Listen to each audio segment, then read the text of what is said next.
Good evening, everyone. Thank you so much for taking the time to attend today's event, put by the GWLvoices, Women Political Leaders, and the 30% Club. My name is Zara Jabbar. I am a student in IE University in Madrid. I study Bachelor in International Relations. Hello, everyone. My name is Lorna Lee, and I'm a student at Wellesley College in Massachusetts. I study biological sciences and Asian American studies. It is my pleasure to introduce today's panelists. Please join me in welcoming the Honorable Bogolo J. Kenewendo, an economist, the former Minister of Investment, Trade, and Industry from Botswana.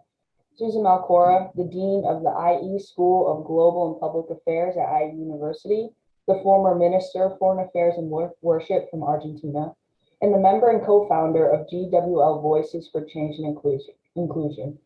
And finally, Baroness Mary Goudie, a member of the House of Lords from the United Kingdom, a steering committee member, and a part of the 30% Club.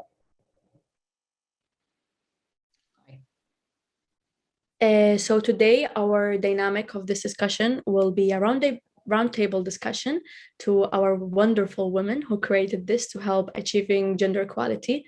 The Reykjavik Index for Leadership is created by Women Political Leaders and Kantar. And our discussion today will be around that and the conclusion they will come up with. Women are continuously, unfortunately, seen less suitable for leadership, as shown by the Reykjavik Index for Leadership. The Generation Equality Forum intends to create awareness and equality. In addition to that, it will give opportunities to young girls and women. In result, WPL, GWVoices, and the 30% Club will bring together transformative committees in the Generation Equality Forum in Paris. The first question we have today is for Ms. Kenewendo about the Reykjavik Index for Leadership that Zara mentioned, conducted by Kantar and Women Political Leaders. One piece of the executive summary found that the public continues to view women as less suitable for leadership than men for the third year in a row. So based on your personal experiences as an economist or employee of the Botswana government, how can we overturn that negative stereotype and change public perception of women political leaders and leadership? Is it ignoring it completely, or do you take intentional actions? Right. Thank you so much, Lana, for that question and introduction, both Zara and Lana. I still find it so strange that we have to justify women leadership in 2021, that we still have to say why women leaders make good leaders or should be leaders, when we've had such a long history of women who were leaders. I mean, the term matriarchy comes from somewhere. And it's because there've been so many women leaders before us who've run empires and who have proven that women can do this. So I still find it very unfortunate that I have to respond to this question and that the narrative still stands, but nonetheless, I will. So we can't just look away at it, even if we disagree with the question or with the feeling, and we have to face it head on and identify those issues that make it difficult for the communities, for society to accept women leaders. And one of the things that we need to do first is by putting the women that are leading out there, showing them as case studies. And I know that there's so much pressure, and I generally disagree with this, because it shouldn't be that just because Susana has been a Minister of Foreign Affairs and might have had one mistake, then it's all of our mistakes, because that's what tends to happen once we put someone under the spotlight. But we know that putting someone under the spotlight, particularly a woman, creates interests around women leaders. It creates inspiration even to younger women that aspire to be leaders. And most importantly, other than just spotlighting them, it's creating spaces, it's mentoring, providing mentorship to younger women, not only by women, but by men. because this stereotype is perpetuated by both parties.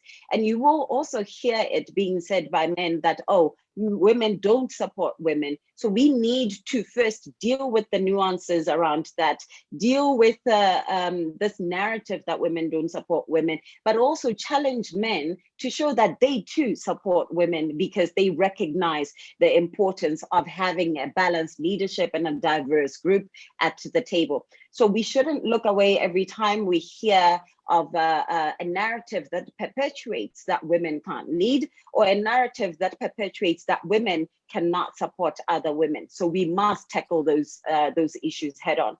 And once you make it to that space, as a minister, as a CEO, whatever, be nimble and be accommodative. Ensure that you create space for more. You nurture, you open up the table for more women. And that is really how, by having more women coming to the space, that's really how we would be able to challenge these narratives, and unfortunately have to work twice as hard to just prove that we are capable. Again, I say unfortunate because I don't think it should ever be the case that we overprove ourselves, but this is our reality and we have to deal with it as much as we can during this period, till a point where there is equality. Thank you so much for that answer. And I agree, it is unfortunate, the expectation, I think, of women leaders to almost overperform and be extraordinary. If you don't mind, could you share an example or a time where you really felt supported in an environment, and what factors went into that environment that made you feel that way, that it wasn't a big deal that you were a woman? Good afternoon. I think Barry, afternoon. And I agree very much with what Bogolo said. First of all, it's quite right that women do not or cannot be taken for granted to vote for women. There's three big issues around women in political leadership. Leaving that to one side, is that the political parties, certainly in a number of countries, choose the candidates.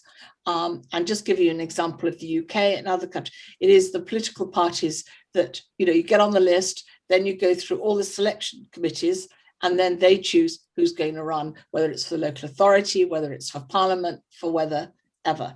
So it's about changing that system, and whether we look at having the American system, and as they have in other countries, the runoff system. But that is expensive. And for women to run for parliament, we have to help them in different ways, not only giving them mentoring and sponsorship, which are two different issues, plus further encouragement. It is also expensive to run for parliament in every way, whether it's local or national. So we have to look very seriously at that, and also to help in training. I mean, many women are trained. They don't need the training, but they need help to position themselves, how to speak, how not to speak for too long, what's the right language of the moment. You know well what I'm saying. So we need to give everybody support, and each country is slightly different, but it's all the same, the training that we can look after other people. The other key to this is having men with us. It's men and women working together to make the change, because we cannot do this without support. And that one I've seen in the political parties. I've seen that change in the House of Lords, working across the political divide with men and women working together, where we have managed to change the compilation of chairs, of committees, and so on, with great support. And then coming on to the 30% Club, when I and others decided to set up the 30% Club, we realized this could not be a women's only thing. We're not going to be anywhere if we do this. And we realized after a couple of meetings, sitting around a table, just as we would be together today, that to make the change, we had to bring men with us. And that's when we reached out at that point, and it's now chairmen and CEOs of companies, men and women chairs, but we reached out to 10 chairmen because we knew that they would come with us. And then, of course, other people wanted to join, because if they found these 10, why we're not being invited, So you have that multiple effect. But we have to work, even if people are difficult, we have to persuade them that we all have to be at the table. And that applies on everything from peace to local authorities to school boards, you name it. the top to the bottom. So it's really important. And anybody who we feel is being drifting away, we need to bring them back and find out what's causing the problem and solve the problem if we can.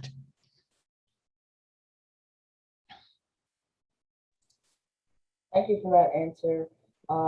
It makes a lot of sense because I think you're not equal until everyone considers you equal, and that's a really hard point to get to. But I appreciate all the work that you're putting in to achieve that. Yeah. So if I could add and then respond to the question you asked earlier. See, for me, I think one of our ways of changing that narrative is to ensure that these conversations are not side events, that they are not just women-only events, that they are part of plenary, and we have male leaders as well in these conversations. And I continuously challenge that before Women's Day, you will never find a woman in a trade panel, or you will find that one who's always being used. But all of a sudden on Women's Day, a trade panel will have 7 women. So where are you getting them from if you never find them for the rest of the year? So the challenge is, once you find them for Women's Day, keep them. These conversations should be part of plenary and should not be seen as something that women caucus over and want to solve themselves. Actually, gender equity is not, it's not feminine. It's not for women. It is for everybody, because it also allows men to express their vulnerabilities, I think. And so to respond to your question of earlier, of an example, you know, when I first became, my first week as a minister, I also was chairing trade negotiations in Southern Africa for the Customs Union, the Southern African Customs Union. And it was my first day as minister, and I happened to walk into this room, and it was all men who had relations with each other, that known each other for a very long time. My first encounter with my colleagues was someone assuming that I was there to make them tea, and one of my colleagues said, "Oh," as I walked in, of course I was nervous, and I think I showed the nervousness. And he was like, "Oh, I long asked for that tea. Where's my tea?" You know, and then of course I had to gather myself and show up at the table and say, "No, actually I'm not." But before I could actually say I am actually not here to serve you tea, other ministers stood up and said, "This is our chair," you know, and that became it became a support system as we went out into the rest of the world and the continent, that people would say, "Oh, so you are the pretty minister that has been brought in," and one of my colleagues would say, "No, this is our most able chair, who is very smart and is very capable in trade negotiations," and so forth. Well, again, I don't think it should ever be necessary for me to ever have to prove myself. It's systems that are necessary for you to deal with, you know, for me to deal with the work that was necessary. And that shows the kind of support that our male counterparts should show for us to be able to do our jobs and for us to be able to be taken seriously.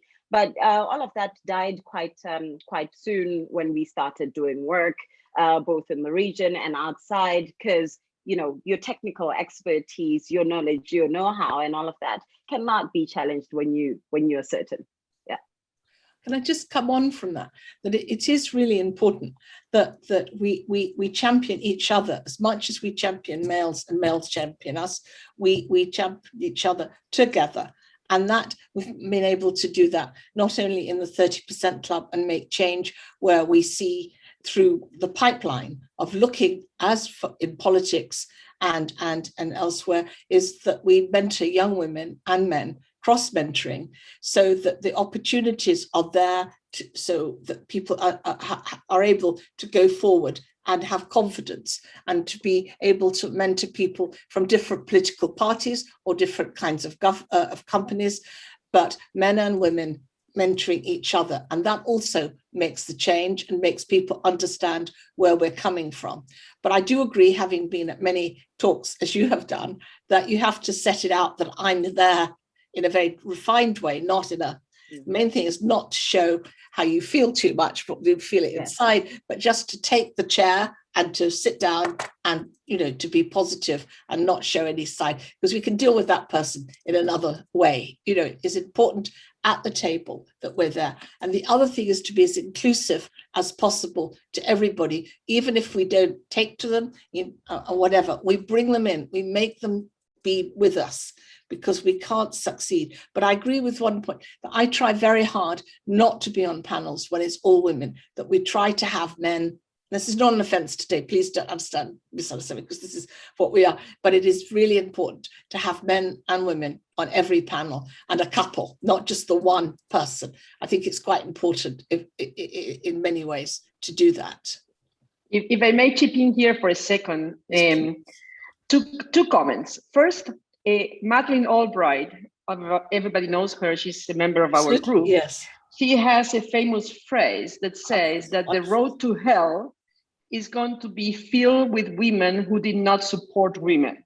Absolutely. So that's a very important aspect. Yes, you know what you just said. You know, being supportive with peers, but also with very younger, with the younger generation, where you have to open up the space. So that's the first thing about supporting and mentoring. The second thing is, the question of women empowerment is not a question about women, it's a question about societies. You can only take societies so far as the decision processes represent them. And women are more than half, 50% of societies. So if they are not there in the decision processes, societies will never yield the policies and the decisions that will really make them what they should be. And here, so it's not about women, it's about us all in societies, as diverse as we are.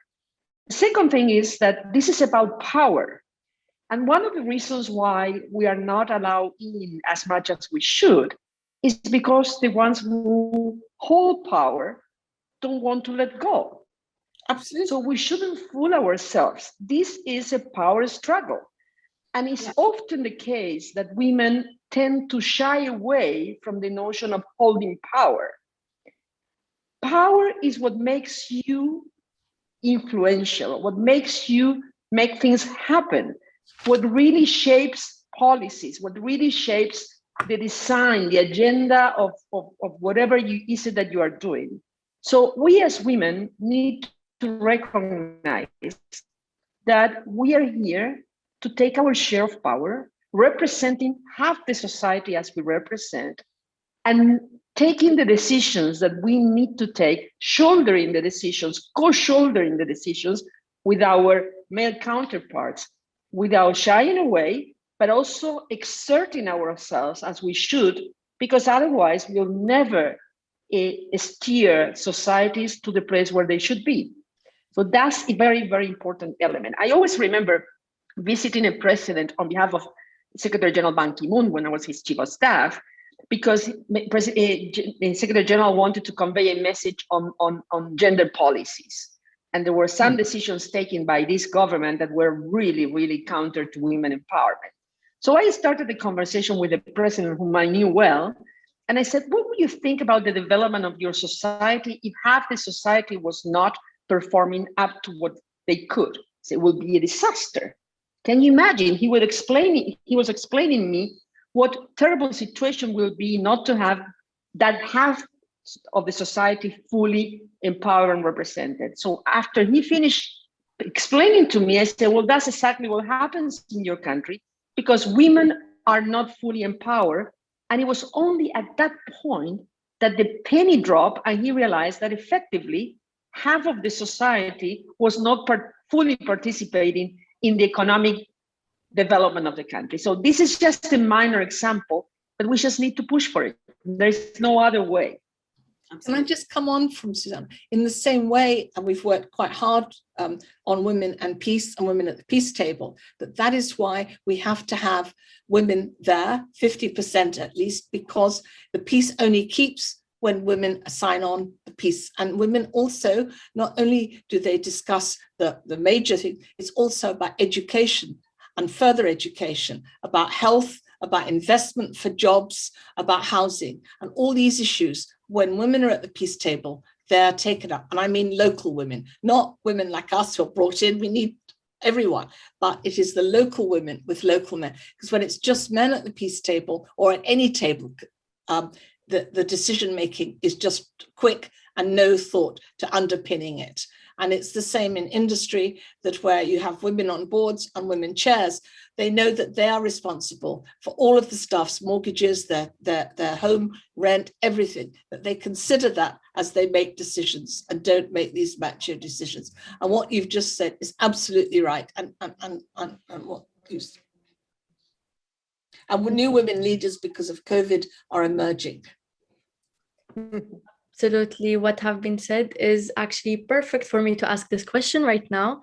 And as we know, a key finding in the executive summary of the Reykjavik Index for Leadership is that young women tend to be less progressive in their views than young men tend to be less progressive in their views than young women. And it's true that equality cannot be achieved until both men and women reach a standard level of progressiveness. So for Ms. Malcorra, if you honor me to answer me, of what initiatives have you led or been part of or even witnessed that aimed to bring men up to speed on gender equality that have been successful?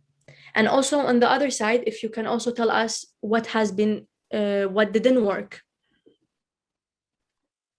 Well, there are many examples on both sides of the aisle. And I think that one very successful campaign that has made a difference is a He for She campaign that UN Women led.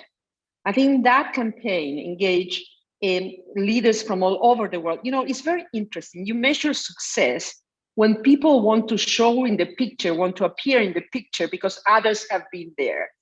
And all of a sudden you had the leaders of many parts of the world wanting to come in. And first it was politicians, then it was private sector, civil society. So I think that campaign really raised the awareness of how important it is for men to be involved in these issues. And I think that is a very good example of something that has made an impact. On the other side of the aisle, you know, when you mentioned that young men are less progressive in their assessment of how women can perform, I think there we as parents have a certain level of responsibility. The upbringing of our boys, of our children, boys and girls, has a huge impact on how they position themselves moving forward.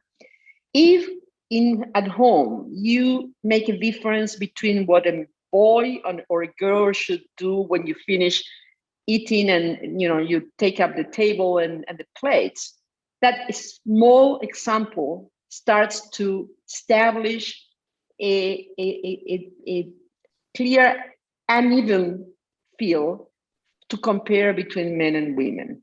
And I think that the education at home, the family perspective, the empowerment from the family, both to their sons and their girls, their daughters, to make sure that we transmit this notion of equality and equal home is fundamental. And I think that's part of the link that we are missing, that we need to work very hard on, because if we are not instilling that from the very beginning, that will trigger some very negative effects. And the result is what you just indicated, like young men do not see women performing up to the standard that they see men performing. That is nurtured from the very beginning of life, and I think is fundamental our role as mothers. Would you allow me to ask a question, please, following that response? How do you deal in your programs, both to Susana and Mary, how do you deal in your programs with the negative impact of a counter stereotypical narrative? Now we are exposing young women to women like yourselves, and some of the impacts, while some get inspired, others tend to have self-deflation.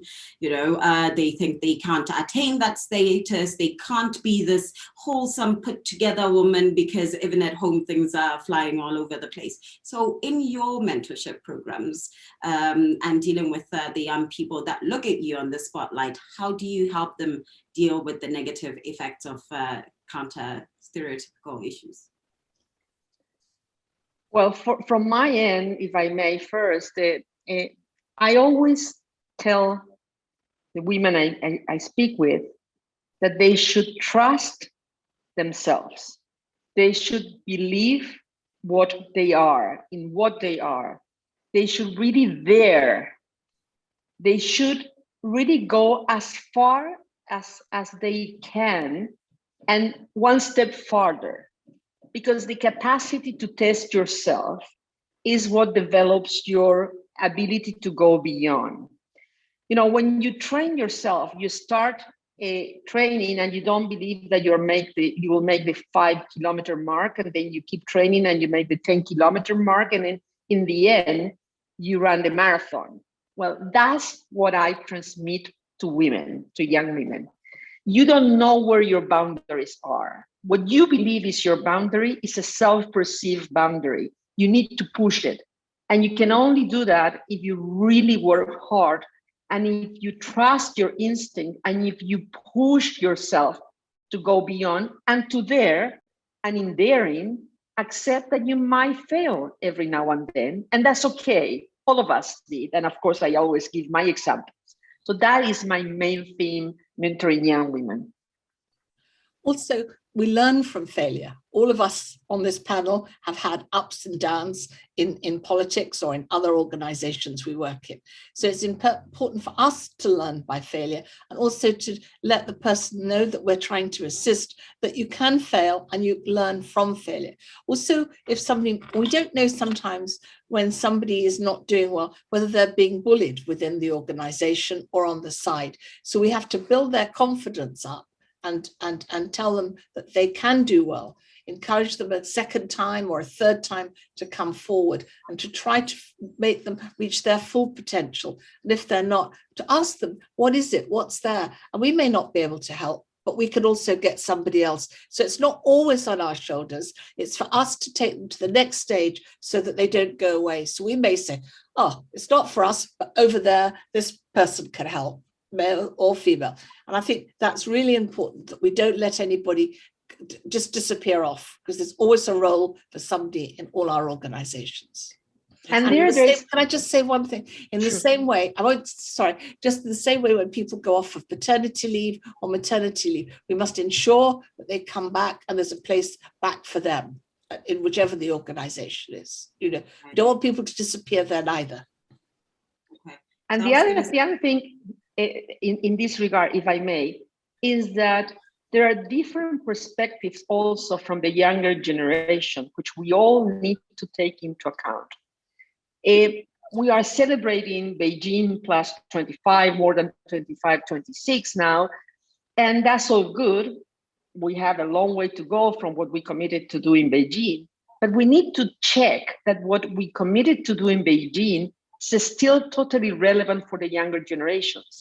Some things are different.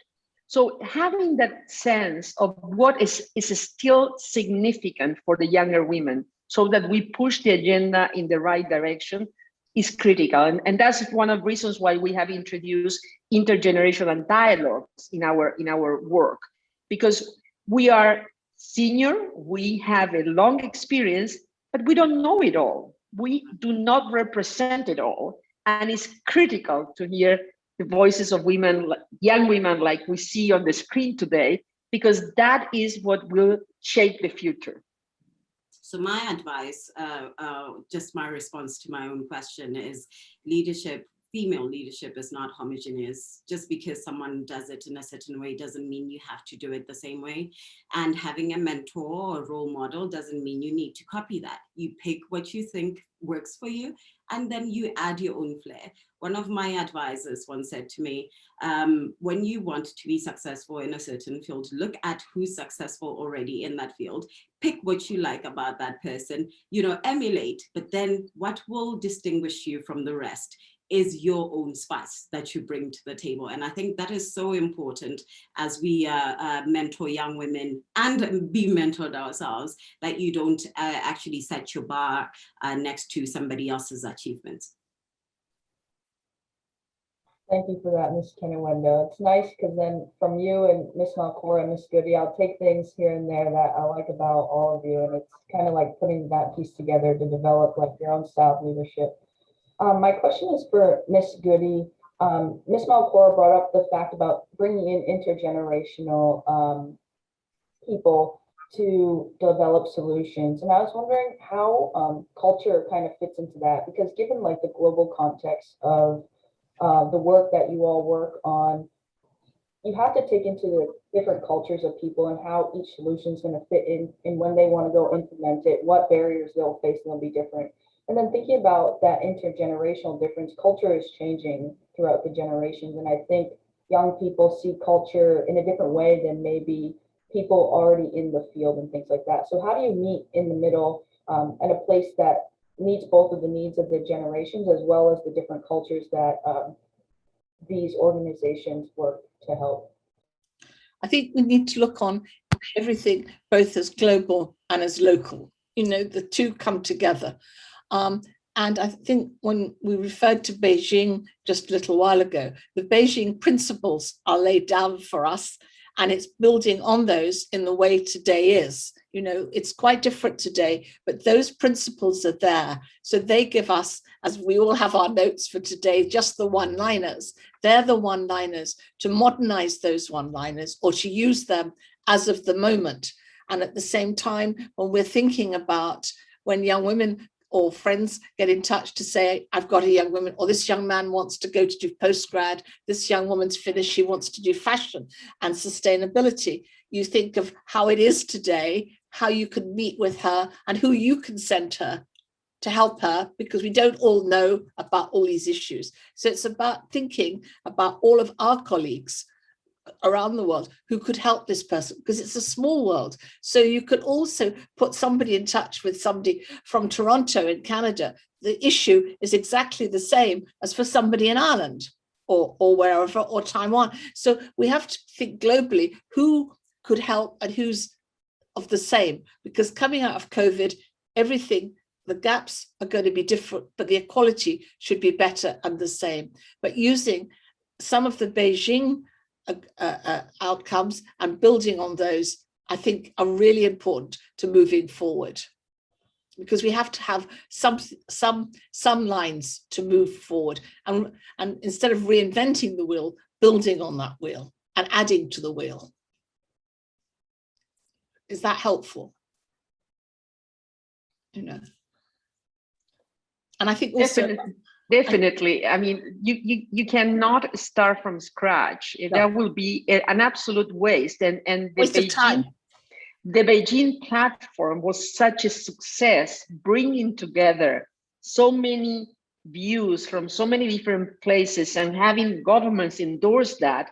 You don't want to open that. It will be a Pandora box. Absolutely. You just need to strengthen it and also test the waters of what is new that is needed to add on what it exists. I couldn't agree more with you. Absolutely. Also, I think I agree with that entirely. And my thinking about this is COVID has given us a fantastic opportunity to reset a lot of things, because we're seeing the vulnerabilities in our economies, and everything that, sometimes we've challenged and decided to look away has actually come into the fold. And governments have a very unique opportunity to play in building back better or building stronger going forward. And right now is the time to test all of these recommendations that have been put in the table. I mean, we are seeing governments being active in the delivery of ESG, for example, that if you're going to get stimulus as a private sector, then we expect you to green the economy to be part of that agenda. And I think this is the right time for us to also say, well, if we're going to expect you to do better for climate change, then we're going to expect you to do better for gender equality. And these can be stipulated as stipulated for ESG in the checks for stimulus, for support for the private sector as they grow, including for ODA. The ODA that you're being given, overseas development assistance, is being given, how much percentage of it will go towards empowering women, towards protection of women and children's rights, and so forth. This is the right time to ensure that we are including things that matter, that we claim matter and should matter to us all.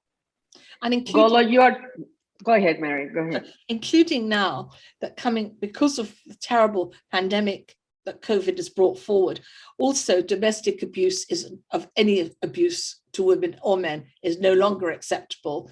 And we've taken a long time in Britain, but we have passed the domestic violence abuse bill a couple of weeks ago, where other countries could copy that, or you could take sections of that to make change in legislation in one's own countries, because civil society has to work with others to make the change. And young people now are looking at the SDGs and looking at climate change, and will get much tougher on these issues. So we have to look at how we behave as well. Sorry, you were just trying to cut me after me. I'm so sorry. Don't worry, Mary.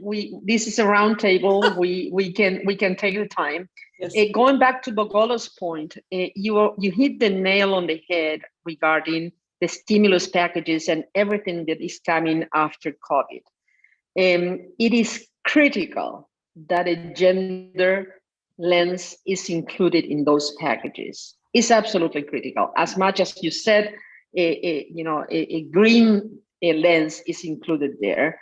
And so far, I have to say, there hasn't been much done in this regard. When you look into the packages in the US, in Europe, it is not emphasized. So I think that we need to raise our voices now, because otherwise we'll miss the boat, and make sure that governments recognize this. Sometimes the problem is that data is not fully available.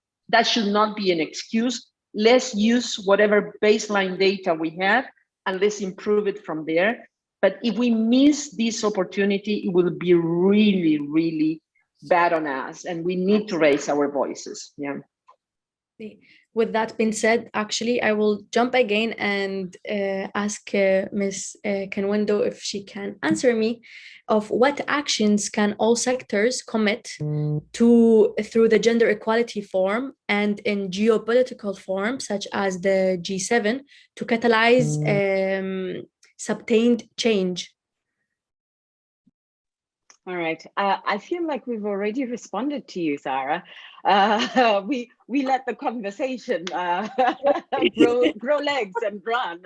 And so I think, so there's this issue that is government specific that I spoke to, and of course has to go to the multinational and multilateral platforms.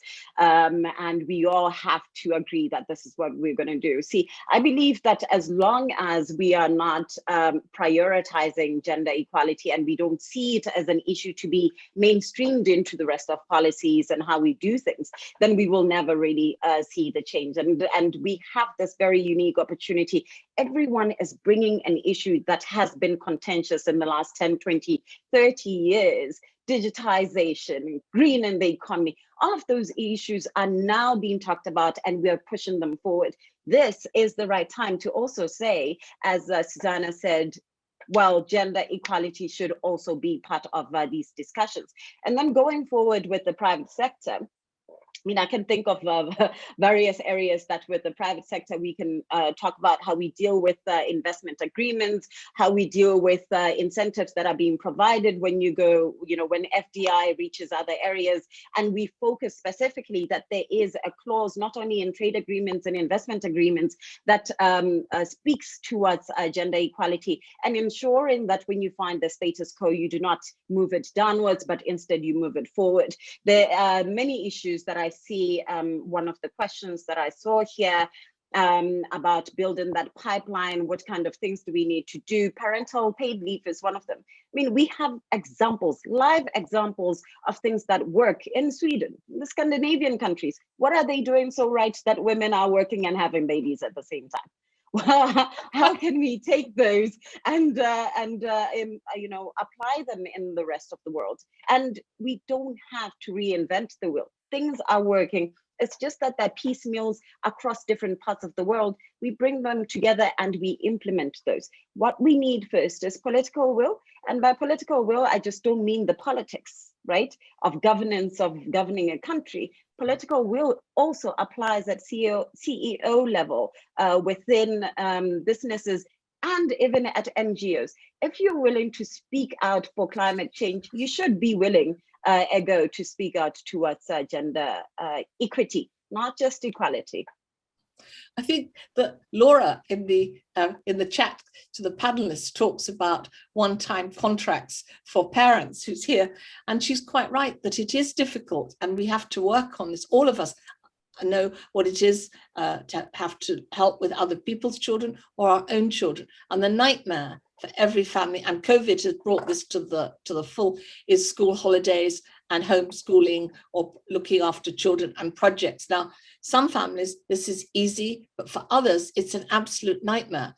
And one has to look at how families, both men and women, can take time off during the school holidays or shared work. And I think and hope coming out of COVID, people will see a different way of working. But if we don't discuss it in one way and another, it's not going to be taken. It's just going to be, it'll go away in a year. Let's do it now. We won't say anything. At the same time, it is a real issue. And also, we want to keep everybody in the workplace, because if everybody's able to work, families have better incomes, families are happier. Also, the GDP of the countries are much better. And also people are healthier, so we don't have so many people sick, and so we know the knock-on effects. And I think the point, although I know Laura well, it's a very good point that she's just raised about sharing family responsibilities. But it's all of us have to share them. Not just those of us here, but also industry and governments and so on have to make it easier. And there is where the point of having women in the decision process. Absolutely. And women in shaping policies makes a difference. Absolutely. Because there is nothing like introducing that angle of somebody who has gone through it, has lived it, and is a testimony to what is needed. So absolutely. That's why it is so critical that women are not only represented in the large numbers, is also in the leadership positions, because that impact will be absolutely irreplaceable. Ms. Malcorra, following up on that a little bit, in the same context of the pandemic, how has this connection changed the way you approach problems, and how do you still maintain that humanity through the screen with people you may never meet? Because I know that's difficult to try and center the person at these things when you can only see them, I think, through Zoom. So how are you approaching problems differently, and how are you approaching them what are you keeping the same? Well, one very positive thing that the pandemic brought to us is that here we are connected all over the world, in Botswana, the UK, the US, in Bangladesh, and here we are talking like if we were having tea at home. So that's something very positive. 2 years ago, this was not a practice. Today is a practice. And I'm meeting Bogolo and Mary and you guys, and we are having a great chat, and we feel like we are at home. So that's positive. And we are sharing this with a number of participants who are into it. So that is a very positive, a plus of this e-world in which we are. What is the downside of it? Is a little bit bidimensional. We see each other through the screen, and sometimes we lose texture because the relationships between people, among people, require three-dimensional aspects. So we have to find a way to introduce what I will call empathy into these conversations. And it's not always easy. So my sense moving forward is that we have to build on the best of both worlds, maximize the use of technology to be closer, but every now and then give us the opportunity to meet and have real tea. That will also secure that we have a less of an impact on the carbon footprint because we do not travel as much. We only travel every so often to re-energize that conversation and put it in three dimensions. So I wouldn't at all renegade from what has brought us the pandemic, but I will push to build on that and retain some of the past more personal experiences. I'd like to build just one bit on the back of that is also when we start going to some meetings in person, and some people, and will be, of course, like us today, we ought to have respect for the person who's not in the room, that the same manners apply. So just because you're up there, we should try and bring the screen that they're there. So, and technology can make that work. So that if it's 5 people and 2 people, however it is, the manners that we're all in this, and I think this is really important from get-go, because there will be, not just globally, we won't be traveling in the way we were before, and we will be having meetings partly working from home office and partly in another office, or there'll be committees and so on. So the respect has to be that we work in this way because it suits and it saves the carbon footprint and so on. But we must have a set of respect for women and men in this situation, that everybody is equal just because we're not physically there in person. We don't want any of this macho, I made it, so you didn't, so we have to. And I think those guidelines are really important. And I've discussed that with 1 or 2 people over the last few months who sort of freeze when you say that. But it is important that that's recognized. And also, some people won't want to travel, or it's not in the budget and so on. And companies have to make changes around that. And so will governments. Governments can't also be traveling around the world and so on, because budgets are going to be tight too, to spend on other issues like health and housing, and giving putting more money into education, and also into women's health will be really as important as men's health, because there's been 12 months before people have seen a doctor and so on. Absolutely. And in other countries, it's much worse. I cannot agree with you more. These are really wise words that you're sharing. We are a sponge, and we are just taking your guys' talks to us that we are the future. The future. Amazing. And you will honor me if you can answer of how can leaders from the public and the private sectors be mobilized to make meaningful commitments on increasing the participation, like leadership and decision-making power of women and girls in all their diversity.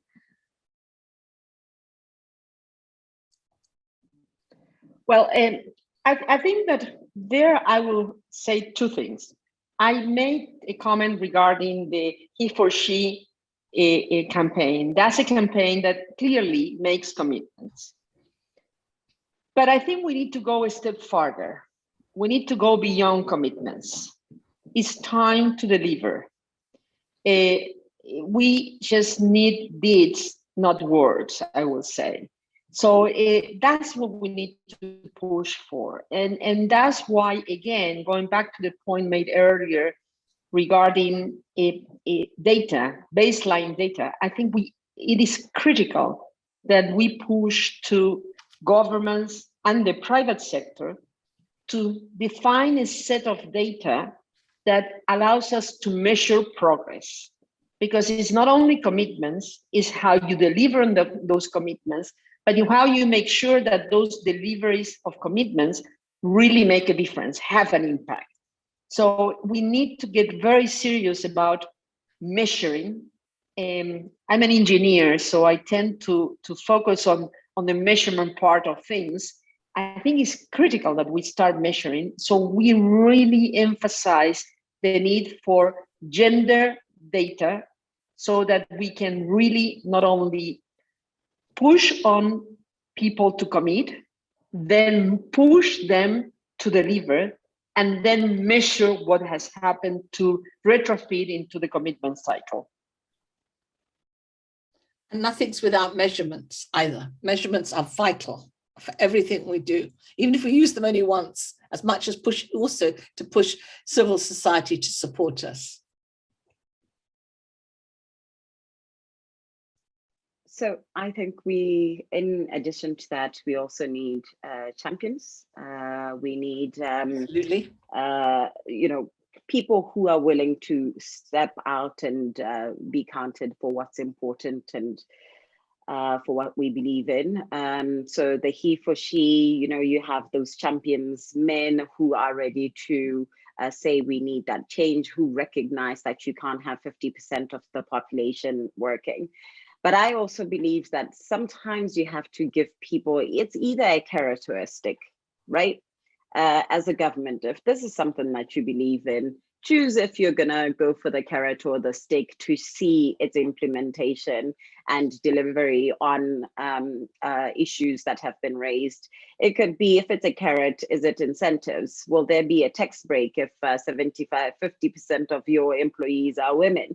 And at the right levels, not just being there, but also having agency. If it's a stick, will you have to pay more taxes? Will you have more paperwork to fill? What will it take for you as the private sector to want to have more women? And again, I just want to clarify that every time we talk about women empowerment and having more women in leadership, we're not just saying pick someone off the street. There's so many able, qualified women that can fill these positions. And you've seen in the last year, there have been debates around inclusivity, not only on gender, but also on race and sex and many others. And the issues some companies have raised is, oh, but we could never find a person of this color suitable for this position. And we know that is not true. You're not looking hard enough. People exist, women exist that are ready for these positions. And in the event that we believe that there are no people who are ready for these positions, then we need to start working on the pipeline. Start sponsoring schools, education that will ensure that we have women in those particular spaces. Similarly with what we're seeing with the STEM program, right? That now girls in STEM programs that are everywhere to ensure that we have young women become engineers, like Madam Susana here. And it has to be deliberate. Nothing is going to fall from the sky unless we work for it. So pipeline development, mentorship, champions, all of that important, incentives or characteristic. It's great you mentioned the pipeline, Bogolo, because Martha from the audience asked that in many parts of the world, the pipeline for women to leadership gets broken at that mid-senior level. So she's wondering how the panel believes you can improve those numbers and if you're pursuing any solutions now. I think she actually gave the solutions. she did. If you want women not to choose between their career and their family, then you make it accommodative. And then sometimes, what about those that actually don't have a family?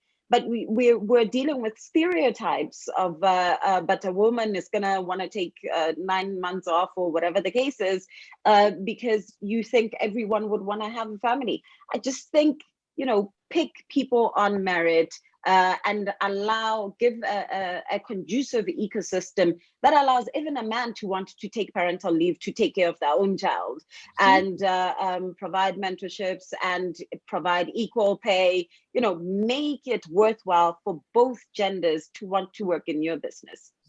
It's very important that men should be encouraged to take where it's appropriate, and it must be more appropriate to take parental leave, and that it's not the wrong thing to do, it's the right thing to do. And parental leave, in the same way as men in many companies and in governments can take carers leave, as if you have to care for a relation who's ill, whether it's a child or your own parents or something. There is statutory law in some countries where people can take time off for caring, and that's really important. And coming out of this, we should encourage more of that, because the workforce again will be better and everybody else will be better. And it is part of us all working together, and it has to be shared in the family. And the family, of course, today is quite different too. And you're right, not everybody wants to have a child, but everybody may want to care for other people's children or take on children at a later stage in life. So the family of four is so different today, and it's different and it's complex, but we must not let that stop what's happening, and we must encourage it rather than hide it away. It's really important that people are out there. And it's so important. It's so important for those parents that have decided to have a child to share the journey, the joy of accompanying a child, a just born child, grow and develop is irreplaceable. And if you don't use that time to really be with your child, you will never recover, because you miss it.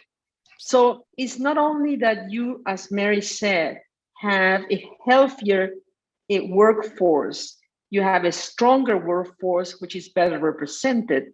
You have also a healthier family, because the symbols in the family will be such that men and women share and shoulder the responsibility of upbringing a family, upbringing their children. So it's joy, it's beauty, and it's good. So it makes all the sense of the world.